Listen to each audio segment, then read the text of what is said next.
Ladies and gentlemen, we have made it to the end of Treasure Island. Congratulations, thanks for coming on this journey with me. Hope you have enjoyed the book as much as I've enjoyed narrating it. Remember, if you want the full audiobook, unabridged, without going episode by episode, you can get that by going to the blog, which the links are down below, otherworldaudiobooks.wordpress.com/free, and I will send you the entire audiobook unabridged. And if you don't want this one, then I can send you one of the other books that we've done, because we've done quite a bit of them, so...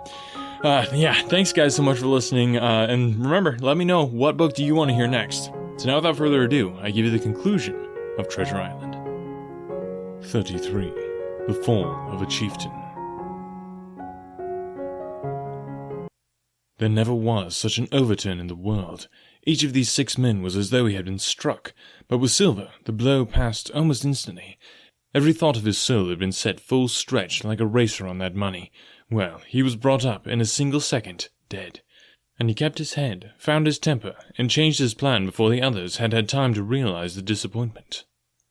"Jim," he whispered, "take that and stand by for trouble." And he passed me a double-barreled pistol. At the same time, he began quietly moving northward, and in a few steps had put the hollow between us 2 and the other 5. Then he looked at me and nodded, as much as to say, here is a narrow corner, as indeed I thought it was. His looks were not quite friendly, and I was so revolted at these constant changes that I could not forbear whispering, "So, you've changed sides again?" There was no time left for him to answer in. The buccaneers, with oaths and cries, began to leap one after another into the pit and dig with their fingers, throwing the boards aside as they did so. Morgan found a piece of gold. He held it up with a perfect spout of oaths. It was a 2-guinea piece, and it went from hand to hand among them for a quarter of a minute. 2 guineas! Roared Mary, shaking it at Silver. That's your £700, is it? You're the man for bargains, ain't you? You're him that never bungled nothing, you wooden-headed lubber. "Dig away, boys," said Silver with the coolest insolence. "You'll find some pig nuts, and I shouldn't wonder." "Pig nuts?" repeated Mary in a scream.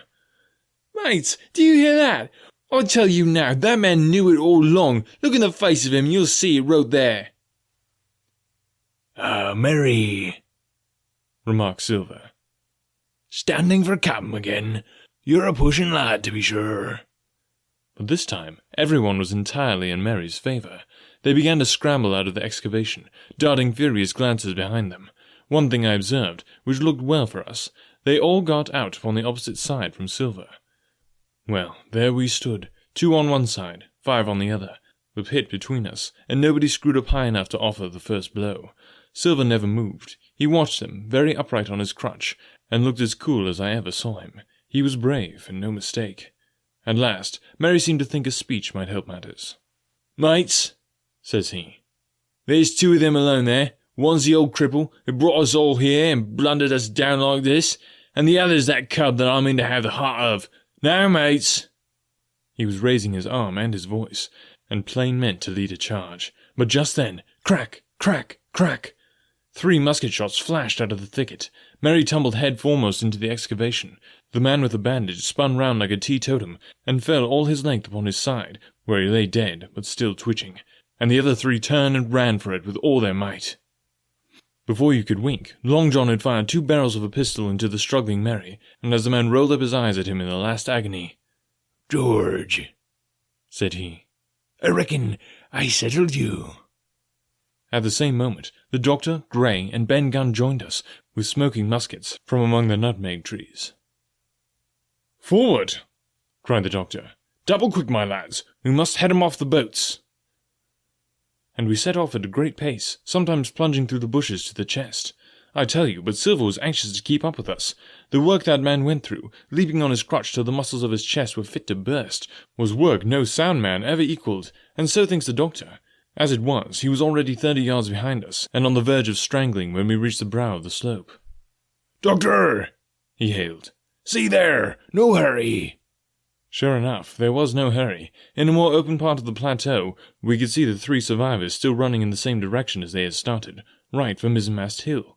We were already between them and the boats, and so we 4 sat down to breathe, while Long John, mopping his face, came slowly up with us. "Thank ye kindly, Doctor," says he.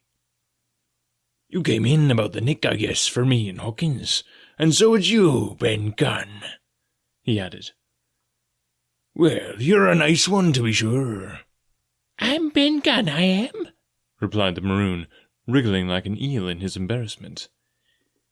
"And," he added after a long pause, "how do, Mr. Silver? Pretty well, I thank you, says you." Ben, murmured Silver. "To think as you've done me." The doctor sent back Gray for one of the pickaxes deserted in their flight by the mutineers, and then, as we proceeded leisurely down the hill to where the boats were lying, related in a few words what had taken place. It was a story that profoundly interested Silver, and Ben Gunn, the half-idiot maroon, was a hero from beginning to end. Ben, in his long, lonely wanderings about the island, had found the skeleton. It was he that had rifled it. He had found the treasure. He had dug it up. It was the haft of his pickaxe that lay broken in the excavation. He had carried it on his back in many weary journeys from the foot of the tall pine to a cave he had on the two-pointed hill at the northeast angle of the island, and there it had laid stored in safety since 2 months before the arrival of the Hispaniola. When the doctor had wormed the secret from him on the afternoon of the attack, and when next morning he saw the anchorage deserted, he had gone to Silver, given him the chart, which was now useless, given him the stores, for Ben Gunn's cave was well supplied with goat's meat salted by himself, given anything and everything to get a chance of moving in safety from the stockade to the two-pointed hill, there to be clear of malaria and keep a guard upon the money. "As for you, Jim," he said, "it went against my heart, but I did what I thought best for those who had stood by their duty, and if you were not one of these, whose fault was it?"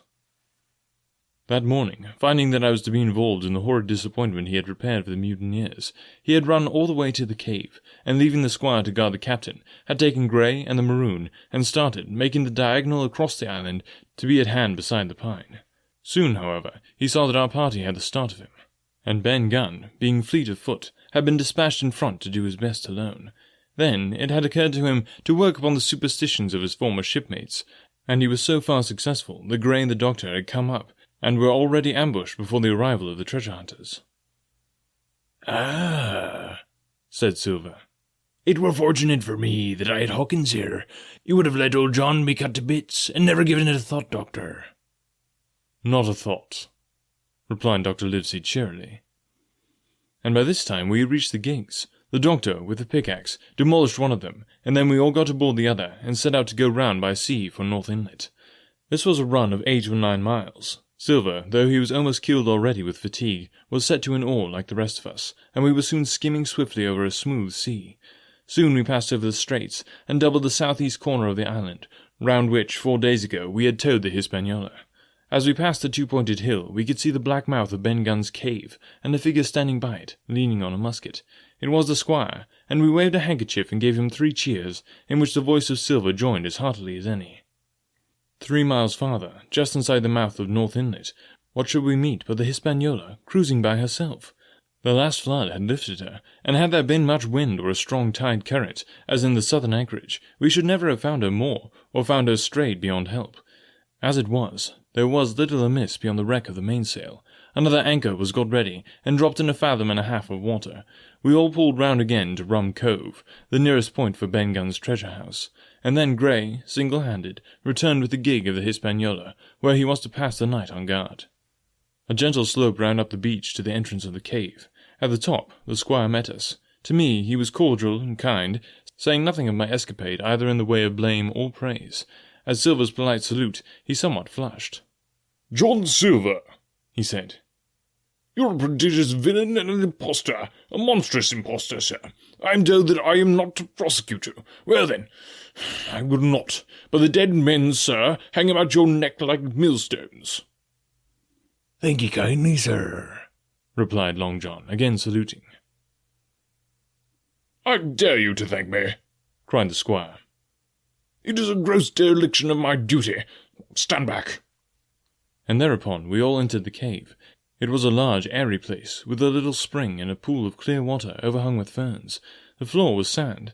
Before a big fire lay Captain Smollett, and in a far corner, only duskily flickered over by the blaze, I beheld great heaps of coin, and quadrilaterals built of bars of gold. There was Flint's treasure that we had come so far to seek, and that had cost already the lives of 17 men from the Hispaniola. How many it had cost in the amassing, what blood and sorrow, what good ships scuttled on the deep, What brave men walking the plank blindfold, what shot of cannon, what shame and lies and cruelty, perhaps no man alive could tell. Yet there were still 3 upon that island, Silver, the old Morgan, and Ben Gunn, who had each taken his share in these crimes, as each had hoped to share in the reward. "Come in, Jim," said the captain. "You're a good boy in your line, Jim, but I don't think you and me'll go to sea again. You're too much of a born favourite for me." "Is that you, John Silver? What brings you here, man?" "Come back to do my duty, sir," returned Silver. "Ha!"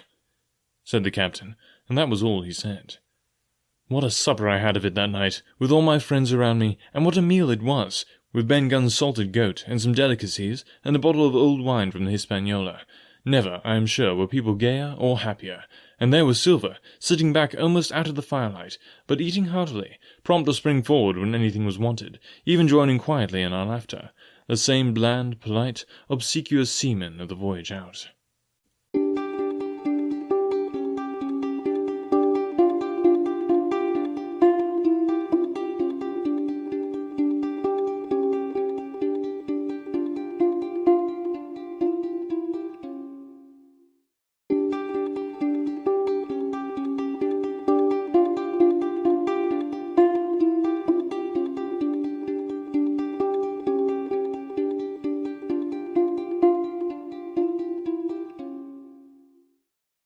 "34. And last. The next morning we fell early to work, for the transportation of this great mass of gold near a mile by land to the beach, and thence 3 miles by boat to the Hispaniola, was a considerable task for so small a number of workmen. The 3 fellows still aboard upon the island did not greatly trouble us. A single sentry on the shoulder of the hill was sufficient to ensure us against any sudden onslaught, and we thought, besides, that they had more than enough for fighting. Therefore the work was pushed on briskly. Gray and Ben Gunn came and went with the boat, while the rest, during their absence, piled treasure on the beach. 2 of the bars, slung in a rope's end, made a good load for a grown man, one that he was glad to walk slowly with. For my part, I was not much use at carrying. I was kept busy all day in the cave, packing the minted money into bread bags. It was a strange collection, like Billy Bones's hoard for diversity of coinage, but so much larger and so much more varied, that I think I never had more pleasure than in sorting them. English, French, Spanish, Portuguese, Georges and Louis, doubloons and double guineas, and Mondeurs and sequins, the picture of all the kings of Europe for the last 100 years, strange oriental pieces stamped with what looked like wisps of string or bits of spider-web, round pieces and square pieces, and pieces bored through the middle, as if to wear them round your neck. Nearly every variety of money in the world must, I think, have found a place in that collection, and for number, I am sure they were like autumn leaves, so that my back ached with stooping, and my fingers with sorting them out. Day after day this work went on. By every evening a fortune had been stowed aboard, but there was another fortune waiting for the morrow, and all this time we heard nothing of the 3 surviving mutineers. At last, I think it was on the 3rd night, the doctor and I were strolling on the shoulder of the hill, where it overlooks the lowlands of the isle, when, from out of the thick darkness below, the wind brought us a noise between shrieking and singing. It was only a snatch that reached our ears, followed by the former silence. "Heaven forgive them," said the doctor. "'Tis the mutineers." "All drunk, sir," struck in the voice of Silver from behind us. Silver, I should say, was allowed his entire liberty, and in spite of daily rebuffs, seemed to regard himself once more as quite a privileged and friendly dependent. Indeed, it was remarkable how well he bore these slights, and with what unwearying politeness he kept on trying to integrate himself with all. Yet, I think, none treated him better than a dog, unless it was Ben Gunn, who was still terribly afraid of his old quartermaster, or myself, who had really something to thank him for, although, for that matter, I suppose, I had reason to think even worse of him than anybody else, for I had seen him meditating a fresh treachery upon the plateau. Accordingly, it was pretty gruffly that the doctor answered him. "Drunk or raving?" said he. "Right you were, sir," replied Silver. "And precious little odds which to you and me." "I suppose you would hardly ask me to call you a humane man," returned the doctor with a sneer.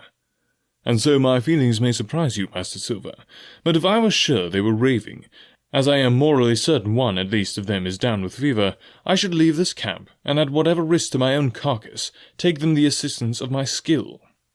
"Ask your pardon, sir, you would be very wrong," quoth Silver. "You would lose your precious life, and you may lay to that. I'm on your side now, hand in glove, and I shouldn't wish to see the party weakened, let alone yourself, seeing as I know what I owes you. But these men down there, they couldn't keep their word, no, not supposing they wished to, and what's more, they couldn't believe as you could. No, said the doctor. You're the man to keep his word, we know that. Well, that was about the last news we had of the 3 pirates. Only once we heard a gunshot a great way off, and supposed them to be hunting. A council was held, and it was decided that we must desert them on the island, to the huge glee, I must say, of Ben Gunn, and with the strong approval of Grey. We left a good stock of powder and shot, the bulk of the salt goat, a few medicines, and some other necessities, tools, clothing, and spare sail, a fathom or 2 of rope, and by the particular desire of the doctor, a handsome present of tobacco. That was about our last doing on the island. Before that, we had got the treasure stowed, and had shipped enough water and the remainder of the goat meat in case of any distress, and at last, one fine morning, we weighed anchor, which was about all that we could manage, and stood out for North Inlet, the same colours flying that the captain had flown and fought under at the palisade. The 3 fellows must have been watching us closer than we thought, as we soon had proved, for coming through the narrows, we had to lie very near the southern point, and then we saw all 3 of them kneeling together on a spit of sand, with their arms raised in supplication. It went to all our hearts, I think, to leave them in that wretched state, but we could not risk another mutiny, and to take them home for the gibbet would have been a cruel sort of kindness. The doctor hailed them, and told them of the stores we had left, and where they were to find them. But they continued to call us by name, and appeal to us, for God's sake, to be merciful, and not leave them to die in such a place. At last, seeing the ship still bore on her course, and was now swiftly drawing out of earshot, one of them, I know not which it was, leapt to his feet with a hoarse cry, whipped his musket to his shoulder, and sent a shot whistling over Silver's head and through the mainsail. After that, we kept under cover of the bulwarks, and when next I looked out, they had disappeared from the spit, and the spit itself had almost melted out of sight in the growing distance. That was, at least, the end of that, and before noon, to my inexpressible joy, the highest rock of Treasure Island had sunk into the blue round of sea. We were so short of men that everyone on board had to bear a hand, only the captain lying on a mattress in the stern and giving his orders, for though greatly recovered, he was still in want of quiet. We laid ahead for the nearest port in Spanish America, for we could not risk the voyage home without fresh hands, and as it was, what with baffling winds and a couple of fresh gales, we were all worn out before we reached it.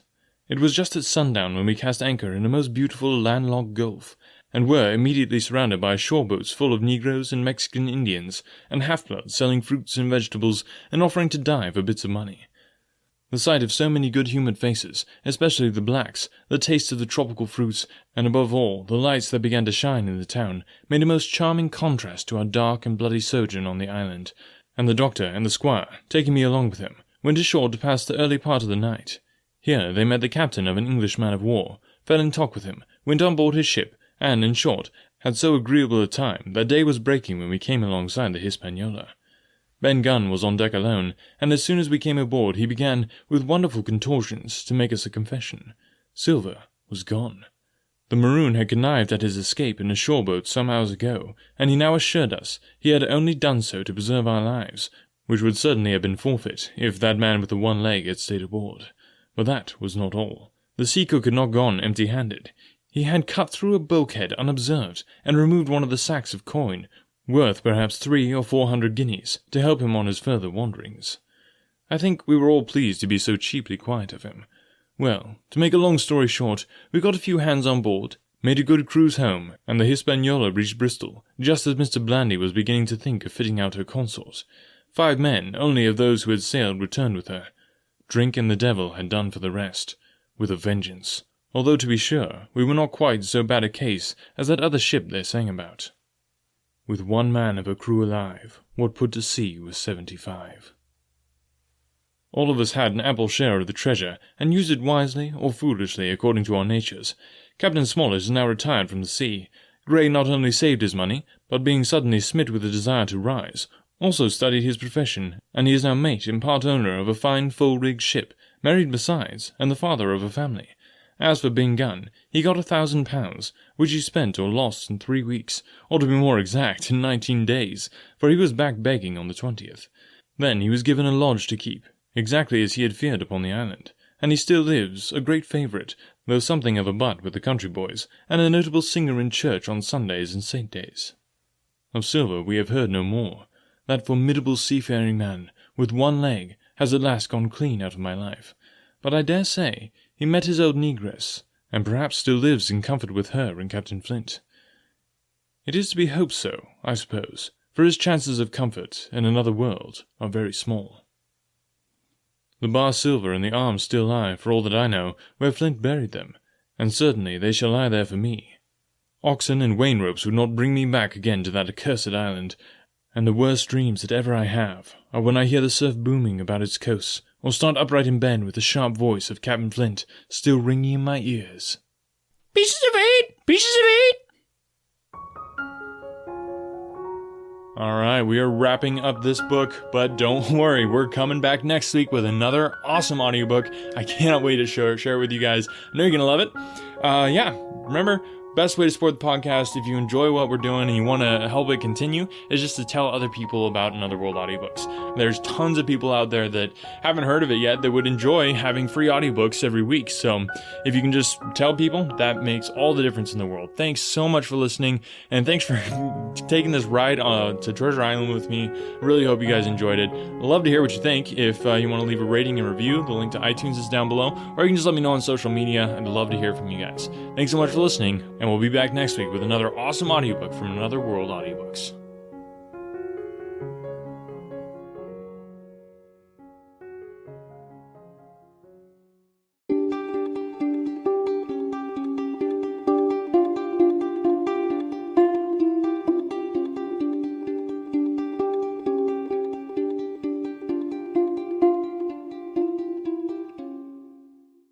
Don't worry, you aren't the only one. You aren't the only business that needs help.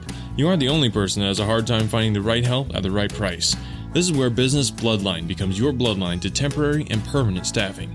Business Bloodline specializes in hiring internet workers to creatively solve problems for your business. Business Bloodline does all the vetting and only delivers candidates that make sense for your needs and at a cost that you can afford. But 60 seconds isn't enough for me to tell you why hiring through Business Bloodline is safer, cheaper, and less time-consuming. We would rather show you. To get more information or a business consultation, visit businessbloodline.com. If the job can be done on a computer, Business Bloodline can find a match. Visit businessbloodline.com and tell them that you heard about it on Another World Audiobooks to get 10% off your first hire. Remember to mention that you heard about it on Another World Audiobooks to get that 10% off. businessbloodline.com.